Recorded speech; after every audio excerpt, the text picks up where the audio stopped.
escaleras de la cárcel, escalón por escalón. Hola, ¿qué tal? Estamos en una producción más de su Atelier Cultural Universitario desde la Unidad Académica de Economía en el CEMED. Y hoy nos acompaña alguien de casa, el doctor Ricardo Becerra. Buenos días. No, pues buenos días, es un gusto saludar a la audiencia de este atelier universitario. No entiendo muy bien qué es esa cosa de atelier, pero se oye interesante. Entonces, pues aquí estamos. Sí, doc. Mire, atelier es como un taller. Es un término francés que evoca a ese centro de formación, donde hay un sensei y muchos aprendices. Y aquí todos estamos aprendiendo a la divulgación de la cultura. Bueno, no, pues me gusta, a eso se dedica uno de tiempo completo. Bien, el doc Becerra no nada más es un excelente charlador, como todo mundo lo hemos conocido y escuchado por muchos años, sino que entre sus virtudes, aparte de docente, investigador, es escritor, y lo que nos convoca hoy es su libro Historias Tristes de la Costa Alegre, doc. Ese libro que he tenido la oportunidad de leer engancha, enamora. Uno no lee nada más con los ojos, sino con todos los sentidos, doc. A uno lo transporta de una manera nostálgica, agridulce a veces cuando uno pasó algunas penurias como las que usted relata, pero que siempre te dejan una sonrisa. No, pues es que, por ejemplo, este libro yo lo escribí en 2013 y pues yo que iba a saber de esas cosas, simplemente soy un aficionado. En 2013 mi hijo tenía, no sé, 12, 13 años y de pronto me dio una regañada. Fue la primera vez que me regañó a mí mi hijo. Yo me acordé de las diferencias que tenía yo con mi papá cuando estaba joven también y yo dije, bueno, pues yo sentía que era muy justa las jabonadillas que le llegué yo a dar a mi papá, pero no las sentía muy justa en el caso de mi hijo hacia mí. Entonces yo dije, ¿y cómo le contesto? ¿Y cómo le contesto? Porque sí me puso pensativón. Entonces yo dije, ya sé, voy a escribir un libro. Pero el libro tenía la intención decirle a mi hijo que nosotros no estamos aquí en esta vida por una generación simplemente espontánea, sino que de la forma como nosotros vivimos normalmente tiene mucho que ver el esfuerzo de los padres, el esfuerzo de los abuelos. Es una lucha que a veces incluye 2 o 3 generaciones, ¿verdad? Para que uno salga. Exactamente. En el caso de nosotros, por ejemplo, que hubo un esfuerzo muy grande para que nosotros fuéramos a la universidad viniendo de una familia campesina, pues para mí era muy importante porque yo me acuerdo que una vez le pregunté a mi mamá, estaba batallando poniéndome el saquillo así, yo como que no tenía muchas ganas de ir a la escuela y todavía con sueñito, y entonces yo le dije, bueno, ¿y por qué tengo que ir a la escuela? Y mi mamá me contestó muy seria, me dijo, es que es importante, porque yo le decía, ¿por qué es importante ir a la escuela? Entonces ella me decía, porque es importante porque es la única manera de cómo un día tus hijos van a poder vivir de manera distinta como tú has vivido. Entonces yo dije, no, pues si eso es lo que está de por medio, pues entonces sí tengo ganas de ir a la escuela. Hay que ir. Sí, porque yo no quería que repitieran de los mismos platillos selectos que me había tocado degustar a mí a lo largo de mi corta existencia. Entonces yo dije, no, pues si de eso se trata, sí, sí voy a la escuela, ¿verdad? Y esa es una cosa. La otra cosa es, en el caso de mi papá, que me dijo, yo no sé cómo va a ser tu esposa, yo no sé cómo van a ser tus hijos, pero si un día los tienes, y tus hijos les toca vivir exactamente igual como te ha tocado vivir a ti hasta ahorita, pues entonces quiere decir que todo el esfuerzo que hemos hecho nosotros se ha ido a la Fue basura, en vano. fue un esfuerzo en vano. Si tus hijos viven igual como tú has vivido, entonces pues como familia fracasamos. Pues mi papá murió mucho antes de que mis hijos nacieran. Mi hija nació en 92 y mi hijo en 94 y mi papá había muerto en 90. Entonces, yo ya después un día, ya con el tiempo, me empecé a dar cuenta que mis hijos vivían de manera distinta como nosotros habíamos vivido y eso me empezó a dar gusto. Entonces, pero un día recordé las palabras de mi papá y yo dije, ya tarde, ¿verdad? ¿Cómo es uno? Yo dije, pues no cabe duda que esto sí es como en el recuerdo y en esa preocupación que tenía mi papá, porque en un principio cuando nosotros vivíamos en el campo y ocupábamos ir a la escuela y eso, mi papá decía que había que ir a la escuela, que porque un día íbamos a vivir diferente. Yo, pues, en el trajín de la vida y dale, y puro machuque, yo no veía que llegáramos a ningún lado. Entonces un día le dije, pues yo no veo que hayamos llegado a ningún lado. Dice, tú no te das cuenta que ya hace muchos años que ustedes como generación, pues ya se cuenta que ya no estamos luchando por ustedes, ya estamos luchando por la manera como van a vivir sus hijos. De alguna forma, a ustedes como generación ya se los cargó la jodida. Y pues así fue, pero quedaba vivo ese recuerdo de tratar de que los hijos de nosotros vivieran distinto. Y les digo una cosa, pues parece que no, las generaciones de jóvenes ahora pues ya son generaciones muy familiadas, se dedican a pegarle con enjundia al asunto ese de vaciar botes de calcetose y viven de manera muy distinta cuando nosotros pues nos la llevamos toda la vida muy frijoleados, ¿verdad? Puro mayocoba de tortillas ahí, que no es una comida sana, ¿verdad? Digo, no es una comida poco sana. No es mala comida. No es mala comida. Pero diario. Pero diario como que esas viandas así como que con el tiempo son canzonas. Son canzoncitas y entonces pues ocupa uno variarle Sí. de vez en cuando un musrillo de pollo o alguna cosa por ahí. Doc, fíjese que a mí una de esas tantas veces que nos ha tocado compartir por ahí pasillo, un café, recuerdo de una de esas historias que usted tuvo que bajarse en lo que ahora es el bulevar con unas jabas de fruta para poder pagar su traje de graduación. No, esa cosa estuvo chulada porque resulta que cuando salí de la secundaria pues nos pidieron que fuéramos con pantalón azul y camisa blanca y zapatos negros y pues yo la verdad no tenía, entonces le dije a mi mamá, porque me dijo, ¿y cuándo va a ser tu graduación? No, le dije, pues yo no voy a ir. Y me dice, ¿por qué no vas a ir? Le digo, bueno, pues porque está pidiendo un pantalón azul, camisa blanca y zapatos negros y yo no tengo. Entonces dice, no, cabrón, dice, si uno no se gradúa de secundaria todos los días, claro que vas a ir. Entonces yo dije, ¿cómo le vamos a hacer? Entonces, para el traje. Entonces un día consiguió centavillos con el vecino, que también era el casero, y entonces don Ramón pues tuvo mucha predilección por nosotros como familia, él veía con mucha simpatía lo que nosotros hacíamos, y entonces don Ramón Ricón le dijo pues que él le prestaba, y entonces amanece mi mamá y me dice, te vas con tu papá para que le digas que se necesita dinero para tu graduación. Pues yo me arranqué.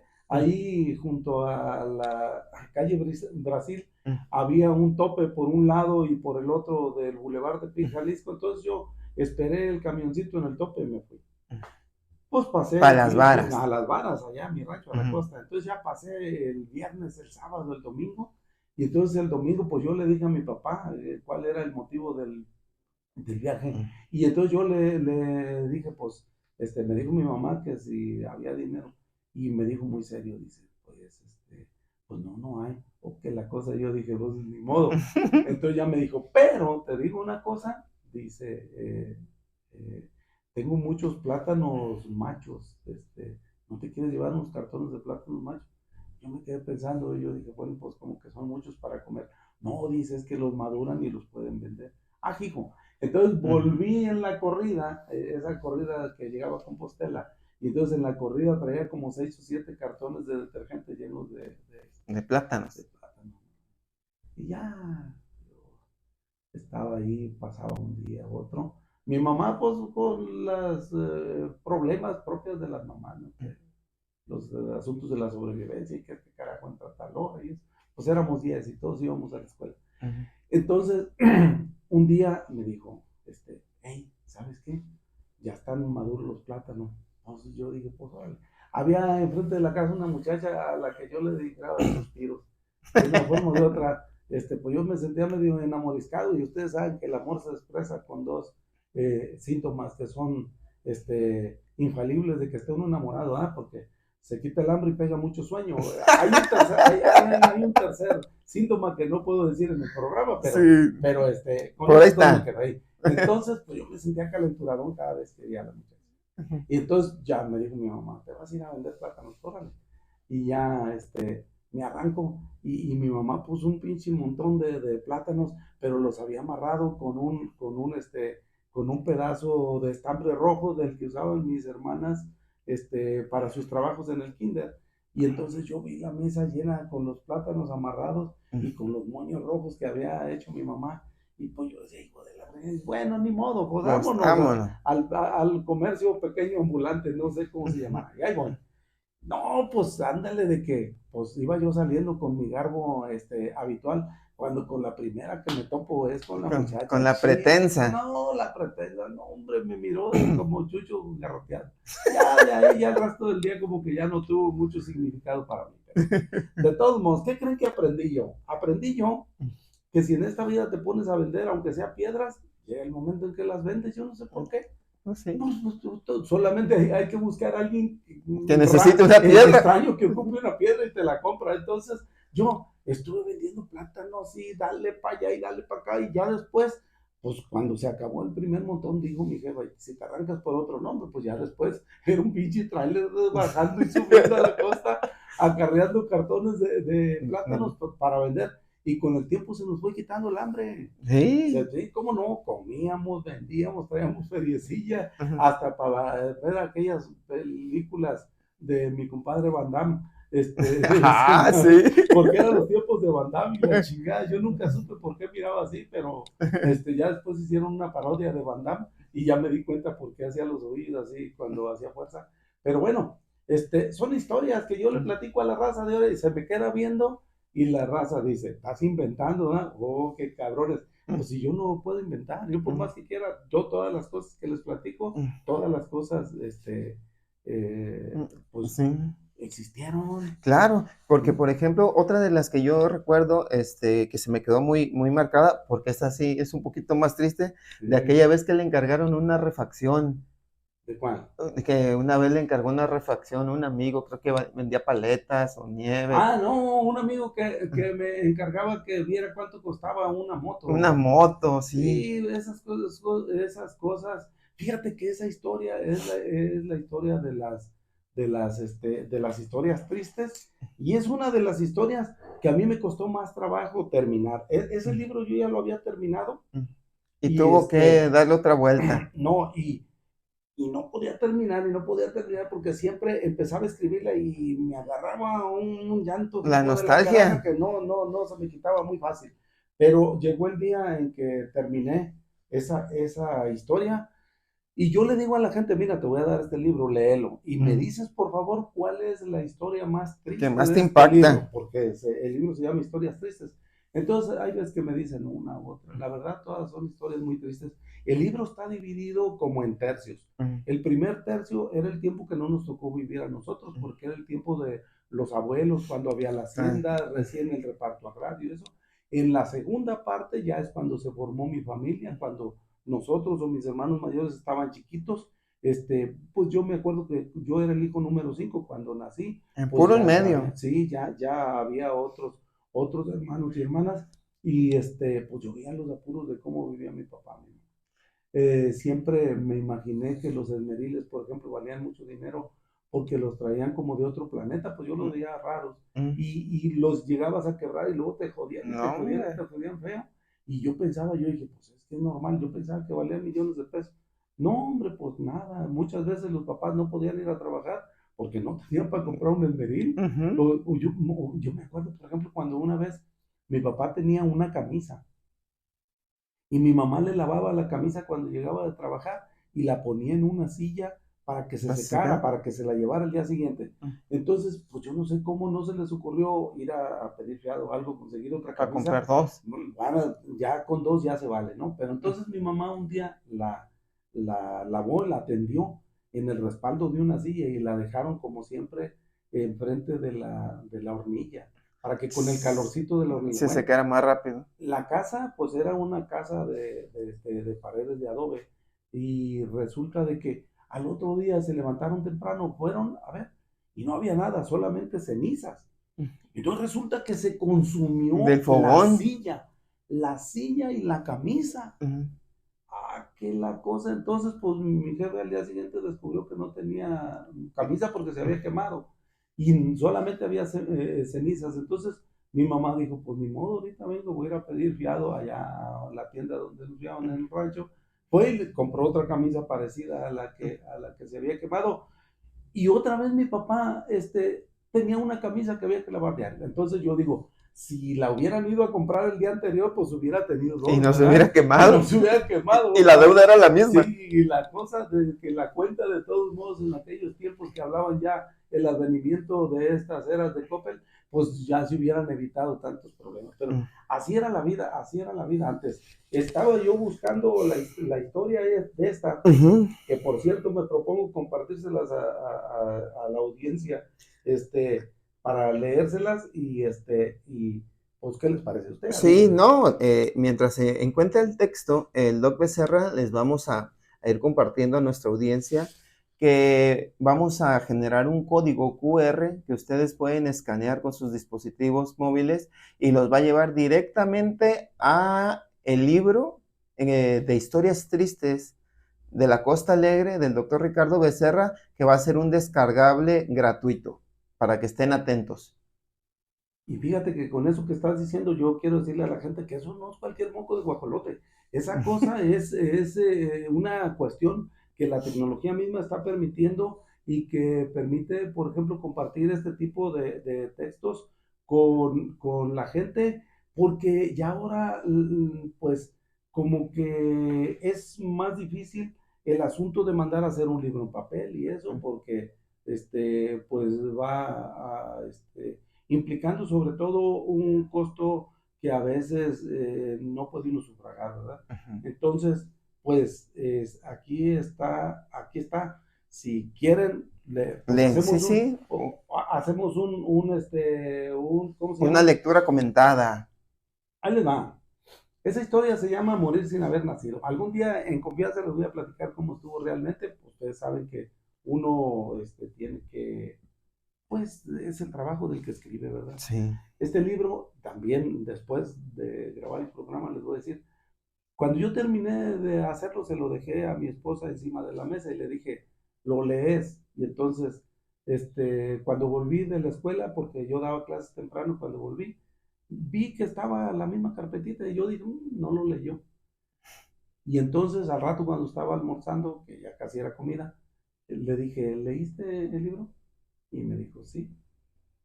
Yo dije, bueno, ¿a poco sí lo leíste? Sí, completo. Entonces yo le dije, ¿y qué te pareció? Dice, bueno, si yo no hubiera visto que tú lo escribiste, yo no hubiera creído. No te creo. Efectivamente, yo no te hubiera creído que efectivamente el libro era tuyo. Entonces, déjenme leerles esta historia. Hay mucha cosa y debo de decir, porque algún día, pues algún día esta cosa, este video, esta grabación va a ser parte de la historia. Hay mucha gente que no sabe esto que les voy a decir. Mucha gente piensa que yo invento. Y yo quiero decirles que la verdad, pues nunca he tenido pues esas cualidades. A mí me cuesta mucho trabajo. Lo que yo platico son puras cosas que sucedieron. Debo de aclarar que no todas me sucedieron a mí, pues es el trabajo del escritor, ¿verdad? Pero, pues tratamos de platicar cosas que nosotros vimos, nos platicaron, nos contaron. A veces historias son muy dolorosas, a veces incluso son, pues divertidas, pues así es la vida es, pues un conjunto muy raro de emociones, experiencias, etcétera, que pues tenemos a veces que vivir. Déjenme leerles esto, se llama Morir sin haber nacido. Dice, la verdad es que la gente a todo le halla.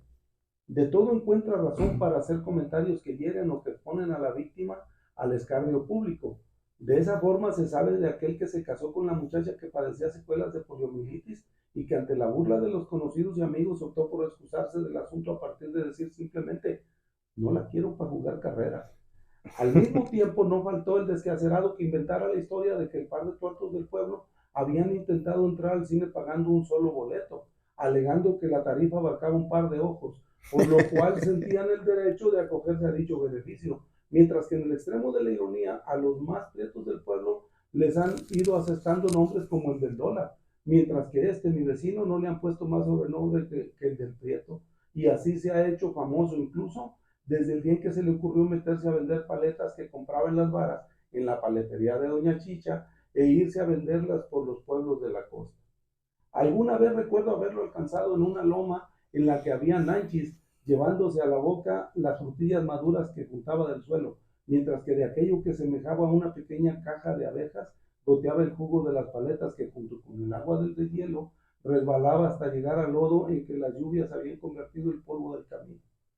¿Tú crees que va a ser negocio para mí ir hasta la Peñita en bicicleta si para cuando llego ya las paletas se me hicieron pedazos por los brincos del camino y las que no ya casi se deshicieron? Tú que sabes hacer cuentas, ayúdame a calcular. Si le gano un 10 a cada una, ¿cuántas debo de vender para juntar 10 pesos? ¿Qué es lo que ganaría si en lugar de vender paletas por los ranchos me fuera a trabajar con alguien en el monte, en vez de andar empujando la bicicleta en las subidas y batallando cuando alguna piedra filosa o una espina me la ponchan, por lo que casi siempre necesito pasar a que le arreglen algo al taller de Don Lupe Palomitas, quien me dice que en Tepic venden motos con el viejo japonés que está por la calle México, un poco más abajo de la plaza principal? Me habías de hacer favor de preguntar cuánto cuesta una motito, 50 o 90, si se la puedo pagar en partes, o si en todo caso le puedo llevar un enganche y que me espere tantito, mientras que ya con moto podría vender muchas más paletas, iría incluso hasta Altavista, el Divisadero o el Tonino, ranchos a los que por más que le hago la lucha, no puedo llegar así, y me debo de conformar con ir a los pueblitos que están en la parte más plana del valle. Tú estás joven, estudias en Tepic y no andas como yo, con el rasal pidiendo de comer y para acabarla de chingar, con ese vicio de la tomada que por más lucha que le hago, nomás no lo he podido dejar. La plática aquí, ahí quedó. Yo en el recuerdo de la misma me he dirigido a la tienda de motos en Tepic. He encarado al viejo japonés que las vende, en quien he podido ver el desprecio que siente por la gente pobre, por el joven inexperto que ha cometido la osadía de importunarlo con preguntas sin sentido, y en el paroxismo de su enojo me ha despachado con vientos frescos, reclamándome incluso el valor del tiempo que le he hecho perder en esa mañana tan bonita. Yo, enojado por el trato dispensado, me he permitido sacar desde lo más profundo de mi ser el nacionalismo que me impulsa a celebrar la derrota del Japón en la Segunda Guerra Mundial, las ganas de que en un arranque de justicia social el gobierno mexicano lo mandara con todo y bártulos hasta su mismísimo país de origen, y he encontrado la explicación a su fobia contra los mexicanos en la envidia notoria que le provoca el hecho de que nosotros no tenemos los ojos rasgados como máquina tragamonedas. Me he parado en la esquina que forma la Avenida México con la plaza principal. Me he extasiado con el vuelo constante del lábaro patrio, mudo guardián de la plazuela de los delfines del Palacio Municipal, y he visto las palomas volar en círculos sobre los paseantes de la plaza, mientras que me he prometido buscar por todos los medios posibles motorizar al paletero de mi rancho, vengar desde el fondo mismo de la pobreza y la necesidad el sudor de aquel aprendiz de empresario rural al que todas las probabilidades le apuestan, pero en contra. Resueltos los encargos de parientes y conocidos, he vuelto a mi rancho con unas barras de alfajor y de cajeta de membrillo, así como hierbas y condimentos extraños que solo a mi madre se le ocurre encargar, como semillas de linaza y nueces de cola, además de 2 o 3 frascos de jarabe Winter Smith y de tónico Quina Laroche, el primero reconocido simplemente como Mr. Bis, excelente para la tos, y el segundo recomendado para los mareos de la gente desnutrida, con su botella oscura y su etiqueta llena de palabras en francés que nadie entiende. Me he levantado temprano para platicar con el paletero de mi rancho, ver cómo cabrones le vamos a hacer para que sustituya su armatroste por una nueva y flamante moto Islo 90, y acompañado de su estruendo anuncie por los pueblos de la costa el advenimiento de los nuevos tiempos empresariales en los que la vida moderna nos ha de plano sumergido. Pero ha sido inútil. Solo atino a recordar el día en que lo vi en la loma aquella, deteniendo su vieja rally con la cadera, juntando los nanchis que alcanzaba de manera tan incómoda. Y recuerdo nuestros planes y la necesidad imperante de que los cancele para siempre en mi mente juvenil de estudiante comedido. Solo miro al paletero a través del vidrio de su ataúd, mientras una voz lejana me comenta que una congestión alcohólica lo ha matado la noche del viernes en que llegué a mi pueblo, cargado con los planes que jamás habremos de cumplir entre los dos, y me limito solamente a mirarlo partir como idiota en abandono. Este relato, a mí que leí el libro ya hace algún tiempo y que me ha tocado coincidir con el doc, se me hace, tiene una parte de nostalgia y de tristeza, pero tiene un fondo de lucha social, de aspiración a mejores condiciones, de empatía, doc, en ese momento de su infancia, juventud, que ya comprendía que había que echarle para adelante de otra forma para salir del hoyo. Entonces esa parte a mí se me ha hecho siempre muy bonita en este relato y sobre todo que usted le mete todo el sentimiento en la tecla. No, es que sabes una cosa, la gente, ¿cómo te quiero decir? La gente a veces vive experiencias que como que se evade, como que no las ve. Yo, por ejemplo, yo creo que la vida es un ejercicio medio raro, donde al menos a nosotros no nos tocó nada fácil. No, hombre. No sé, o sea, debe ser bonito cuando las cosas no están tan trabajosas. Pero a nosotros, pues nunca nos dieron a escoger nada, pues a nosotros nomás nos tocó de una, y pues de esa, pues fue la que tomamos porque no había más. Pero deja decirte una cosa, desde niños, yo siempre tuve un sentido muy extraño de la belleza.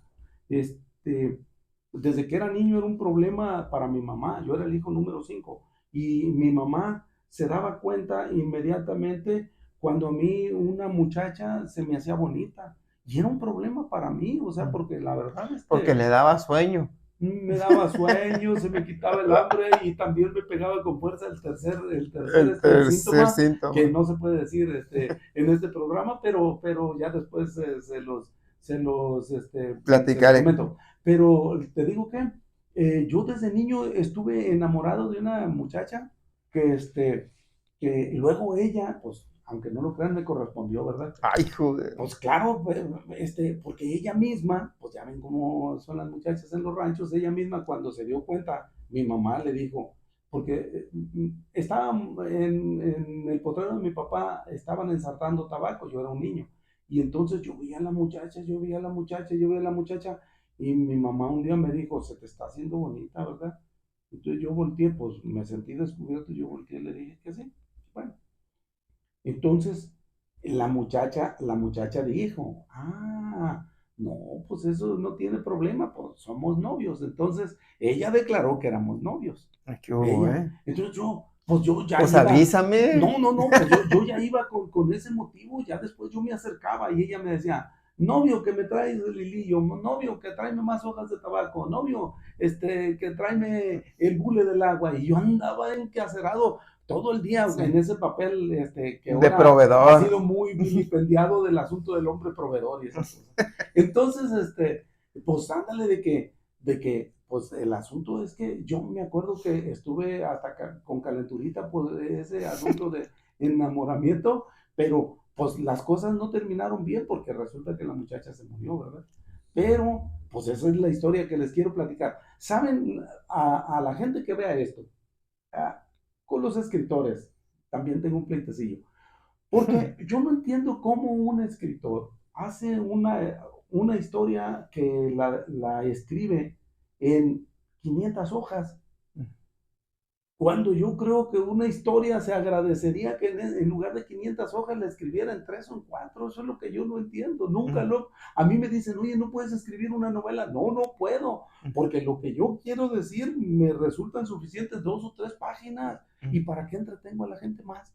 Pues yo ya le platiqué. Luego la gente dice, pero tan poquito. Bueno, es que eso era lo que yo quería decir, esa era la historia. ¿Para qué hago el asunto más complicado, no? Déjenme leer esta, se llama el ramo de limonarias, que además es muy cortita y además, pues como ya se va a acabar este asunto, para que se queden con 2 historias de las historias tristes, que por cierto, ahora me estoy dando cuenta que ha sido considerado uno de los libros buenos que hay en la parte sur del estado de Nayarit, de parte de un joven historiador muy importante del municipio de Compostela. La verdad, de aquí nos permitimos también mandarle un saludo, un abrazo y agradecerle. Pero ahí les va el ramo de limonarias. Dice, si le vas a llevar flores a esa muchacha, vale más que le lleves de una vez un buquet completo, me dijo mi abuela sonriendo. Me supe de pronto descubierto y apenado. Tantas veces había ido a verla y tantas veces la acompañé en las tardes aquellas, viendo cómo el sol se ocultaba entre las ramas de los mangos. Sentada en la vieja silla era para mí una reina, sus manos delgadas, sus pies tan blancos como la cera y sus ojos perdidos, parecía que acababan de una sola vez por robarse para sí el misterio mismo de las gentes y de la vida. Me convertí en su compañía habitual, casi en su sombra. Su madre, preocupada todo el tiempo, se fue acostumbrando a mi presencia impertinente. De su padre nunca supe, de sus hermanos tampoco. Debieron de existir de alguna forma. Solo la recuerdo a ella, a su madre y al bullicio aquel de los niños que entraban entre gritos reclamando las cosas que solo son reclamables en su mundo. ¿Cuántas veces la hube de ver en medio de aquellos atardeceres de la costa? Era todo para mí. La descubrí un día en el que la gente sale por algún motivo de sus casas. En medio de aquel calor caminaba a duras penas apoyada en el hombro de su madre, procurando asirse como para no caer de bruces entre aquella muchedumbre. Su presencia en la iglesia era constante, aunque los ruegos a la imagen milagrosa de la Candelaria no pudieron dar los resultados esperados. Fue empeorando. Un día no pudo por fin levantarse, por lo que mis visitas se fueron dando más frecuentes y desesperadas. Ya se acercaban las primeras lluvias en la costa. El olor de la tierra mojada y el ruido de los grillos y chicharras competían tan solo con el coro de las ranas que invadían poco a poco los callejones pueblerinos. Los hombres comenzaron a marchar de pronto a sembrar las primeras granos de maíz, de pepino y calabaza. ¿Cuánto debí de haberla amado?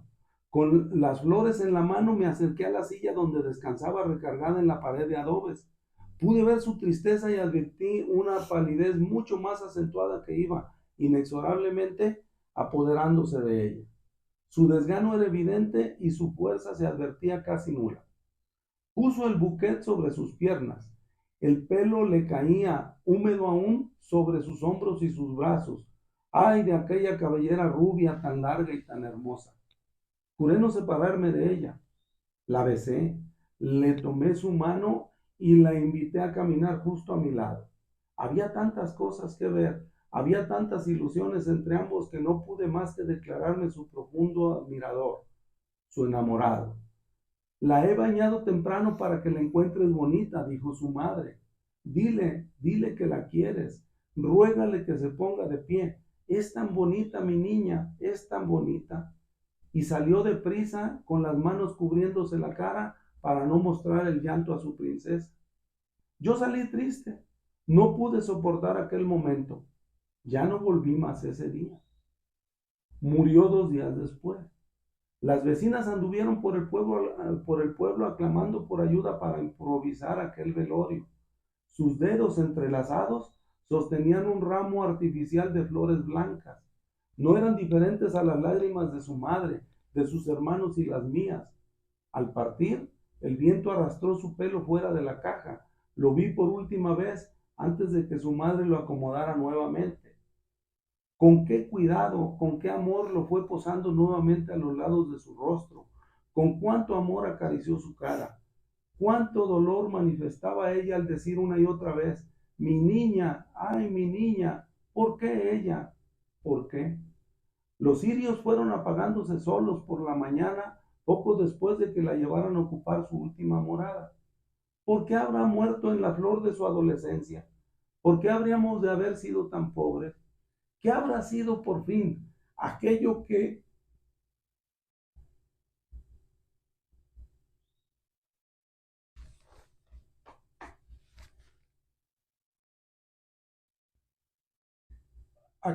terminó con esa vida, con esa joven tan hermosa de tan solo 15 años? ¿Y por qué tanto dolor, tanta miseria y abandono? ¿Por qué la abracé, la abandoné al final de cuentas? Jamás volví a mirar su tumba. un pobre montón de tierra con una cruz hecha por el carpintero del pueblo, el mismo que hizo el cajón donde partió para siempre ella. ¿Quién pudo haber sido? Mi inseparable compañera.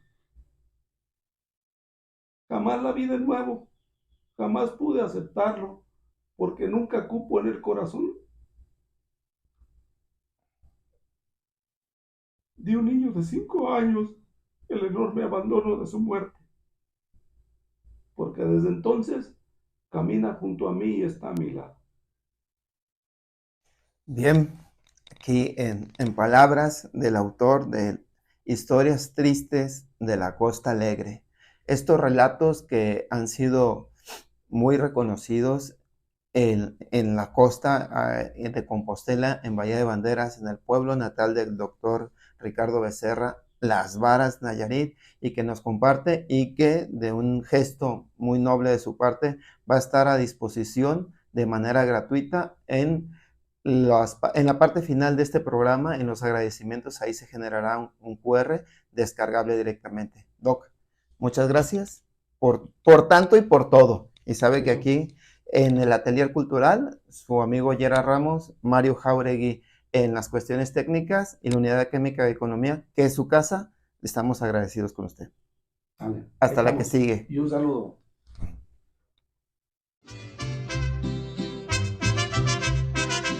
Escaleras de la cárcel, escalón por escalón, unos suben y otros bajan a dar su declaración.